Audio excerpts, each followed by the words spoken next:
Hello everyone, मैं हूँ CMSS पानी। आज हम डिस्कस करेंगे सर्कुलर 183 डेटेड 27/12/2022 ऑफ GST। ये जो सर्कुलर है ये रिलेटेड क्या है ना, ITC difference GSTR 3B and GSTR 2A में जो ITC डिफरेंस है वो related to financial year 17-18 and 18-19। हमारा क्या है, अगर GSTR 3B में हम जो ITC क्लेम किए हैं वो इतना अमाउंट हमारा GSTR 2A में नहीं आ रहा है, इतना अपीयर नहीं हो रहा है। वो केस में जो ITC डिफरेंस आएगा उसको कैसे डील करना है, वो डिपार्टमेंट क्या क्या देख के उसको अलाउ करेगा, वो बारे में ये सर्कुलर 183 में वो क्लैरिफिकेशन दिया गया है। क्योंकि अभी कुछ डिपार्टमेंट ऑफिशियल उसके लिए हमारा इन्वेस्टिगेशन चल रहा है, स्क्रूटनी चल रहा है, केस भी चल रहा है। वो केस में कैसे अलाउ करेंगे, कितना ITC अलाउ करेंगे, कौन सा बेसिस में अलाउ करेंगे। GSTR 3B में तो हम ले लिए हैं, लेकिन हमारा GSTR 2A में वो अपीयर नहीं हो रहा है। तो वो केस में कैसा करना है, ये सर्कुलर 183 में उसके लिए क्लैरिफिकेशन दिया गया है। ये सर्कुलर इसीलिए financial year 17-18 and financial year 18-19 के लिए अप्लीकेबल होगा। और ये जो कंप्लीटेड अगर कोई प्रोसीडिंग हमारा कंप्लीट हो गया उसके लिए ये एप्लीकेबल नहीं होगा सर्कुलर। जो ऑनगोइंग जो प्रोसीडिंग है हमारा, अगर स्क्रूटिनी है, डिपार्टमेंट स्क्रूटिनी कर रहा है, ऑडिट कर रहा है, इन्वेस्टिगेशन चल रहा है या कोई अपील चल रहा है, इसके लिए ये सर्कुलर ये जो एप्लीकेबल होगा। इसमें जो बताया गया है जो प्रोसीजर, वो बेसिस पे वो ITC अलाउ करेगा डिपार्टमेंट या नहीं करेगा। GSTR 3B में हम ज़्यादा लिए हैं, लेकिन हमारा GSTR 2A में इतना नहीं है। वो डिफरेंस को कैसे डील करना वही बताया गया है। और कौन सा सिनेरियो है, कौन सा सिनेरियो जब होगा, जब वो सिनेरियो के लिए हमारा ITC में डिफरेंस आया है, तो वो बारे में भी बताया गया कौन सा सिनेरियो के लिए ये सर्कुलर 183 एप्लीकेबल होगा। अभी हम वो सिनेरियो देखते हैं, उसके बाद क्या क्या ITC जो ITC अलाउ करने के लिए GST ऑफिशियल क्या वेरीफाई करेंगे वो बारे में डिस्कस करेंगे। पहले हम देखते हैं कौन सा सिनेरियो के लिए ये सर्कुलर 183 एप्लीकेबल होगा। जो पहला सिनेरियो है, अगर आपका सप्लायर GSTR 3B फाइल किया है लेकिन GSTR 1 फाइल नहीं किया है, इसलिए आपका GSTR 2A में वो नहीं आ रहा है या फिर नहीं कर रहा है, वो केस में ये सर्कुलर 183 एप्लीकेबल होगा। सेकेंड सिनेरियो क्या है, आपका सप्लायर GSTR 3B भी फाइल किया है, GSTR 1 भी फाइल किया है, लेकिन आपका जो पर्टिकुलर जो सप्लाई है, आपका जो पर्टिकुलर इन्वॉइस वो GSTR 1 में वो शो नहीं किया है, इसीलिए आपका GSTR 2A में वो इन्वॉइस नहीं आ रहा है। वो सिनेरियो भी ये सर्कुलर 183 एप्लीकेबल होगा। अगर थर्ड सिनेरियो क्या है, अगर सप्लायर आपको तो GSTR 1 फाइल किया है, GSTR 3B फाइल किया है, आपको इन्वॉइस भी दिया है, ठीक से इन्वॉइस दिया है, लेकिन जो GSTR 1 में जो फाइल करने का टाइम है आपका सप्लायर आपका इन्वॉइस B2B का जगह में B2C में डाल दिया। इसका मतलब आप रजिस्टर्ड डीलर है, वो B2B में वो नहीं डाल के वो अनरजिस्टर्ड डीलर B2C में डाल दिया है। क्योंकि वो B2C में डाल दिया है उसका GSTR 1 में, इसीलिए आपका GSTR 2A में वो इन्वॉइस अपीयर नहीं कर रहा है। ये सिनेरियो होने से भी ये सर्कुलर 183 एप्लीकेबल होगा। अगर फोर्थ सिनेरियो क्या है, आपका जो सप्लायर है आपका GST नंबर गलत डाल दिया है। वो जब GSTR 1 जब फाइल कर रहा था वो टाइम में आपका इन्वॉइस तो ठीक से डाला है, लेकिन वो GST नंबर गलत डाल दिया। अगर आपका GST नंबर गलत डाल दिया इसलिए आपका GSTR 2A में वो अपीयर नहीं हो रहा है, ऐसा सिनेरियो में भी ये सर्कुलर 183 एप्लीकेबल होगा। तो ये सर्कुलर 183 में बताया गया है कौन सा सिनेरियो में ये सर्कुलर 183 एप्लीकेबल होगा। और अगर ये सिनेरियो है आपका GSTR 3B और GSTR 2A में डिफरेंस है, GSTR 3B में आप क्लेम किए हैं जितना ITC उतना GSTR 2A में नहीं आ रहा है, वो टाइम में GSTL ऑफिशियल क्या वेरीफाई करेंगे और कैसे आपको ITC अलाउ होगा, क्या क्या वेरीफाई करने का बाद, वो बारे में इसमें बताया गया। अभी हम डिस्कस करते हैं GST ऑफिशियल क्या क्या वेरीफाई करेंगे।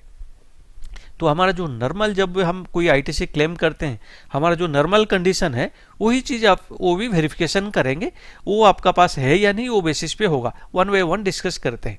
पहला है क्या है ना, possession of invoice and debit note.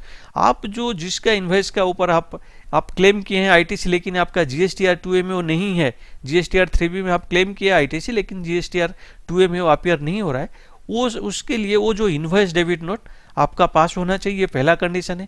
वो गुड्स या सर्विसेज जिसका ऊपर आप क्लेम किए हैं आईटीसी, वो आपको रिसीव होना चाहिए। ये नॉर्मल जो आईटीसी क्लेम करने के लिए ये हमारा कंडीशन रहता है। तो आपका गुड्स और सर्विसेज मिलना चाहिए, रिसीव होना चाहिए। तीसरा कंडीशन है payment made to supplier along with tax. तो आप जो इन्वॉइस का ऊपर आईटीसी क्लेम कर रहे हैं उसका पेमेंट हुआ है, वो आपका सप्लायर को वो पेमेंट हुआ है विथ टैक्स, जीएसटी को मिला के आप उसका पेमेंट किया है सप्लायर को, वो भी देखा जाएगा। फोर्थ क्या है, आप जो ITC claim with in time period किए हैं, ITC claim with in time period. Normally हमारा जो प्रोविजन है 17, 18, 18, 19 के लिए हमारा पहले जो प्रोविजन किया था, कोई भी आईटीसी अगर कोई इन्वॉइस है, डेबिट नोट है, आप कब तक वो आईटीसी क्लेम कर सकते थे ना, नेक्स्ट ईयर जो ड्यू डेट ऑफ सितंबर जीएसटीआर 3B रिटर्न और annual return whichever is earlier, तब तक आप आईटीसी क्लेम कर सकते थे।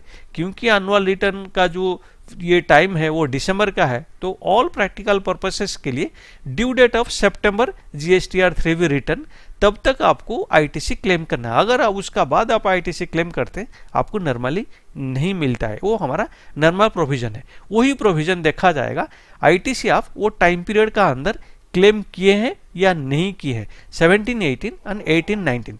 इसमें एक पॉइंट मैं बताना चाहता हूँ ना, 17, 18 में ये जो ड्यू डेट था जो आईटीसी क्लेम करने के लिए वो मार्च तक बढ़ा दिया गया था, मार्च 2019 तक बढ़ाया गया था। लेकिन ये जो सर्कुलर के लिए ये जो एप्लीकेबल होगा, जो भी आईटीसी आप क्लेम किए हैं विद इन टाइम पीरियड, मतलब within due date of सितंबर जीएसटीआर 3B रिटर्न तक, उतना तक ही उसका ऊपर ही ये सर्कुलर 183 एप्लीकेबल होगा। बाद में आप जो लिए हैं, ये जो सितंबर रिटर्न का बाद आप जो क्लेम किए हैं मार्च तक, उसका ऊपर ये एप्लीकेबल नहीं होगा, स्पेसिफिकली ये सर्कुलर में बताया गया है।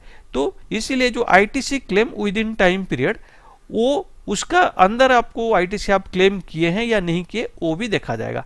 जो फिफ्थ जो कंडीशन देखा जाएगा, जीएसटी ऑफिशियल देखेंगे, ये जो आपका सप्लायर जीएसटी अमाउंट गवर्नमेंट को पेमेंट किया या नहीं है, tax paid by the supplier to the government.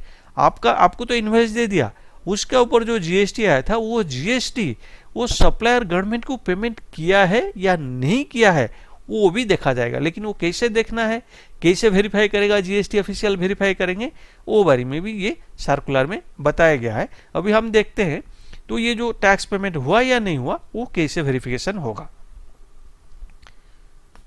अभी सपोज हमारा जो आईटी डिफरेंस है जीएसटीआर 2A और जीएसटीआर 3B में, जो आईटीसी हमारा डिफरेंस है, उसमें अगर जो हम डिफरेंट जो सप्लायर से हम जो मटेरियल या ये हम गुड्स रिसीव किए या सर्विसेज रिसीव किए, उसमें जो आईटीसी डिफरेंस आ रहा है, अगर कोई सिंगल सप्लायर का आईटीसी जो डिफरेंस आ रहा है 5 लाख से ज़्यादा है, अगर हमारा जो आईटीसी डिफरेंस है 5 लाख से ज़्यादा है, कोई सिंगल सप्लायर है, वो टाइम में ये जो tax paid by supplier to government, इसके लिए जो टैक्स पेयर को, जो रजिस्टर्ड डीलर को ये जो एक सर्टिफिकेट देना पड़ेगा गवर्नमेंट, ये जीएसटी ऑफिशियल को। किससे सर्टिफिकेट लेना है? सर्टिफिकेट फ्रॉम सीए और सीएमए से सर्टिफिकेट लेके देना पड़ेगा। ये सर्टिफाई क्या करेंगे ना, ये जो इन्वॉइसेस है, ये इन्वॉइसेस ये सप्लायर, ये जो रजिस्टर्ड जो जीएसटी ये रजिस्टर्ड डीलर है उसको सप्लाई हुआ है और उसका ऊपर जीएसटी टैक्स पेमेंट हुआ है। जीएसटीआर 3B में सप्लायर उसका ऊपर जीएसटी पेमेंट किया है, वो मेंशन करके सर्टिफिकेट देंगे सीए और सीएमए, वो सर्टिफिकेट देना पड़ेगा, ये डिपार्टमेंट जीएसटी ऑफिशियल को देना पड़ेगा।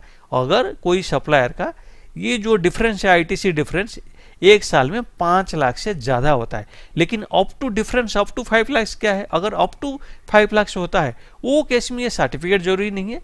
आपका जो सप्लायर जिससे आप वो मटेरियल या गुड्स या सर्विसेज जो भी रिसीव किए हैं वो एक सर्टिफिकेट देंगे, ये इन्वॉइसेस में ये जो रजिस्टर्ड ये जीएसटी रजिस्टर्ड ये टैक्सेबल पर्सन को मैंने ये सप्लाई किया हूँ और उसका ऊपर जो जीएसटी आया है मैं मेरा जीएसटीआर 3B में उसको पेमेंट किया हूँ।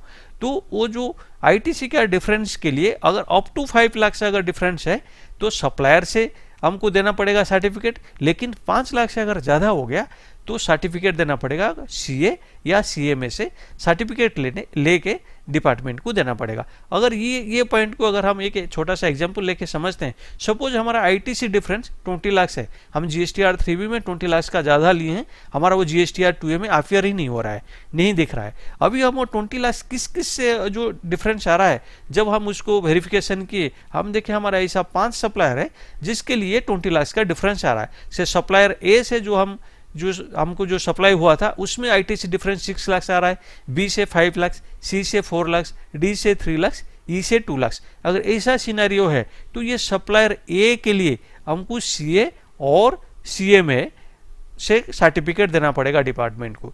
ये सप्लायर ए के लिए हमको सीए और सीएमए से सर्टिफिकेट देना पड़ेगा, लेकिन बैलेंस के लिए बी सी डी एंड ई के लिए हमको क्या है, सीए और सीएमए से सर्टिफिकेट जरूरी नहीं है, ये सप्लायर से हम सर्टिफिकेट लेके देंगे, ये इन्वॉइसेस मैंने सप्लाई किया था उसका ऊपर मैं जीएसटी पेमेंट किया हूं।